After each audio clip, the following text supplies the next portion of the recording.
ৰাতিপুৱা 6টা বজাতে মায়ে মই দুয়োজনীয়ে পথাৰলৈ বুলি গ'লোঁ। কালি যিহেতু আমাৰ ৰুবলৈ দিছিলে, থাকি আহিলে দুডুবা, তাকে মায়ে মই আজি দুয়োজনীয়ে ৰুবলৈ বুলি গৈছোঁ। কালি মানে কঠীয়া কম হ'ল, লগতে পানীও নাছিলে আৰু বতৰটো ইমান বেছি ৰ'দ নহয়, কালি ৰুব নোৱাৰিলে, সেইবাবে মাহঁতি থৈ গুচি আহিলে। তাকে আজি মায়ে মই দুয়োজনীয়ে ৰাতিপুৱাই গৈছোঁ ৰুবলৈ বুলি। মায়ে এইফালে ৰুবলৈ আৰম্ভ কৰি দিলে আৰু ময়ো ৰুমগৈ আৰু লাহেকৈ। কালি যিহেতু ৰাতি 8টামান বজাত বৰষুণ যাক দিলে যে, আজি অকণমান পথাৰত পানী হ'ল, ৰুই আজি ভাল লাগিব। কালি যে ইমান কষ্ট হৈছিলে নহয় ৰুবলৈ, আজিহে অকণমান ভাল লাগিব দেই। আপোনালোকৰ ফালে বাৰু কালি বৰষুণ দিলেনে?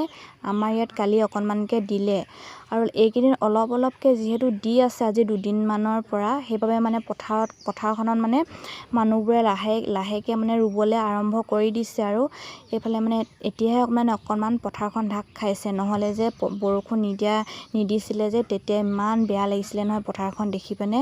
গোটেই পথাৰখন খালী হৈ গৈছিলে, লগতে মানে পথাৰৰ মানে মাটিবোৰ পূৰা ফাটি গৈছিলে, দেখিবলৈ ইমান বেয়া লাগিছিলে।